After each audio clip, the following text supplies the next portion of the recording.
नमस्कार, बहुत स्वागत है आप सभी का। बुलेटिन की शुरुआत करेंगे, लेकिन उससे पहले मुख्यमंत्री पुष्कर सिंह धामी चंपावत से लाइव हैं। क्या कुछ कह रहे हैं आपको सुनाते हैं। स्वदेशी अपनाएंगे, रोजमर्रा के जीवन में स्वदेशी का उपयोग करेंगे तो आप निश्चित समझिए कि विकसित भारत का संकल्प तो पूरा होगा ही होगा, आत्मनिर्भर भारत का संकल्प तो पूरा होगा ही होगा। इसके साथ साथ हमारे उन कारीगरों को, उन हमारी मातृशक्ति को, हमारे छोटे उद्यमियों को, किसानों को, उन सभी को कहीं न कहीं हम उनका प्रोत्साहन भी करेंगे, उनको मजबूती भी प्रदान करेंगे। हम सबको चंपावत जनपद में भी एक बड़ी मुहिम यहां से शुरू करनी चाहिए और इस मुहिम के अंतर्गत हर एक को हमें कहना है कि स्वदेशी अपनाओ, स्वदेशी अपनाओ और भारत को मजबूत बनाओ। ये संकल्प हमारे प्रधानमंत्री जी का, हर एक पूरे देश का संकल्प है। भाइयों बहनों, मैं आप सबके बीच में आज यहाँ इसी चर्चा के लिए यहाँ आया था और इससे पहले आज मुझे बड़ा अच्छा लगा। मैं अपने सभी बड़े बुजुर्गों से यहाँ मिला। प्रबुद्ध जन श्याम नारायण पांडे जी ने आज उसका संयोजन किया। मैं पांडे जी का भी धन्यवाद करता हूँ कि आज इन्होंने मुझे बड़े बुजुर्गों का, आज इस दीपावली के अवसर से पहले बड़े बुजुर्गों का आशीर्वाद आज मुझे प्राप्त हुआ। सच में बड़े बुजुर्गों का आशीर्वाद अपने आप में किसी देव आशीर्वाद से कम नहीं होता है। उनके पास अनुभव का खजाना होता है और उनके आशीर्वाद से जीवन में ऐसे ऐसे मार्ग सरल हो जाते हैं, चुनौतियां आसान हो जाती हैं, चुनौतियां अवसर में बदल जाती हैं। तो मैं उनसे यही कहना चाहता हूं। आज भी मैंने कहा कि हमारा ये जनपद चंपावत, ये चंपावत हमारा जो है आदर्श चंपावत बने, इसके लिए बहुत सारे काम जनपद चंपावत में हो रहे हैं। पहला, राज्य का पहला महिला स्पोर्ट्स कॉलेज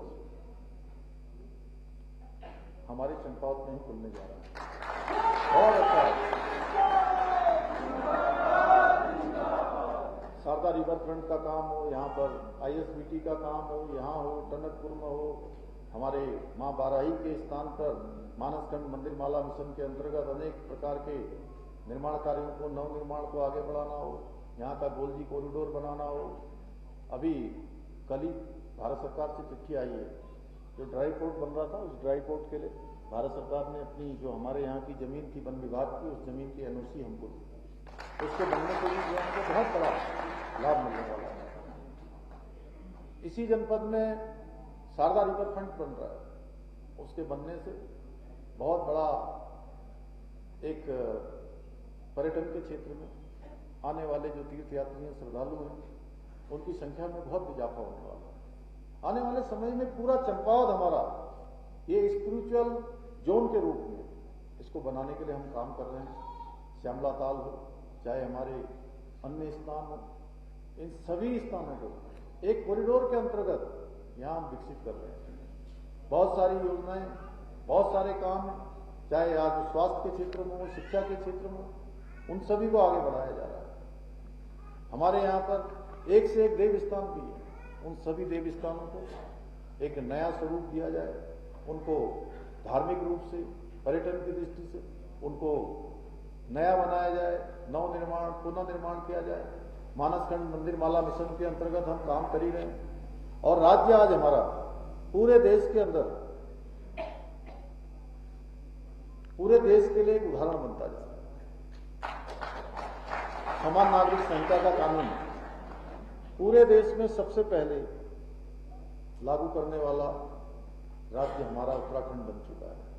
यह ऐतिहासिक निर्णय हमने देवभूमि उत्तराखंड में लागू कर दिया है। अभी हमने अतिक्रमण के खिलाफ जो अभियान चलाया पूरे राज्य के अंदर, लैंड जिहादियों के खिलाफ जो अभियान चला, 9000 एकड़ से अधिक जमीन लैंड जिहादियों से अभी तक हमने मुक्त करा दी है और ये अभियान हमारा आगे भी चलने वाला है। लव जिहाद, थूक जिहाद, इसके खिलाफ हमने कार्रवाई की है। धर्मांतरण के खिलाफ सख्त धर्मांतरण रोधी कानून लाए हैं, दंगा रोकने के लिए दंगा रोधी कानून लाए हैं। इसके साथ साथ एक अभी और हमने नया निर्णय लिया है कि राज्य के अंदर मदरसा बोर्ड समाप्त करने का निर्णय लिया है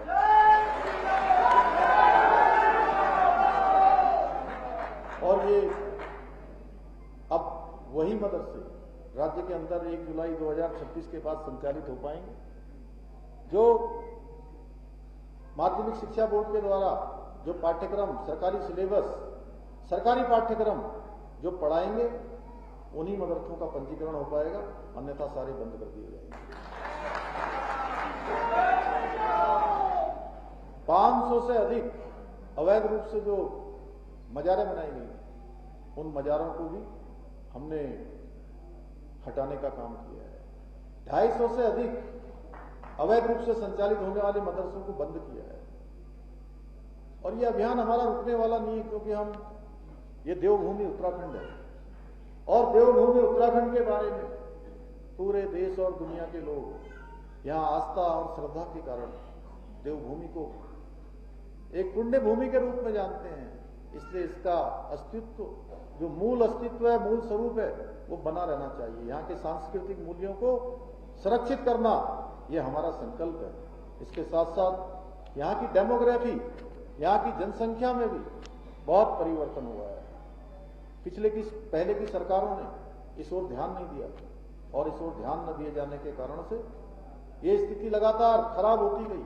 भाइयों बहनों, हमने कड़े निर्देश किए हैं सारे जिलाधिकारियों को, सारे अधिकारियों को, कि आप कहीं भी किसी का राशन कार्ड बनता है, किसी का आधार कार्ड बनता है, बिजली का कनेक्शन दिया जाता है या कोई अन्य प्रकार की सुविधा दी जाती है जो उसके लिए योग्य नहीं है, तो जिसने भी ये किया होगा उसके खिलाफ कठोर कार्रवाई सुनिश्चित की जाएगी। ये हमारा संकल्प है कि यहाँ के सांस्कृतिक मूल्य और डेमोग्राफी को अब हम खराब नहीं होने देंगे।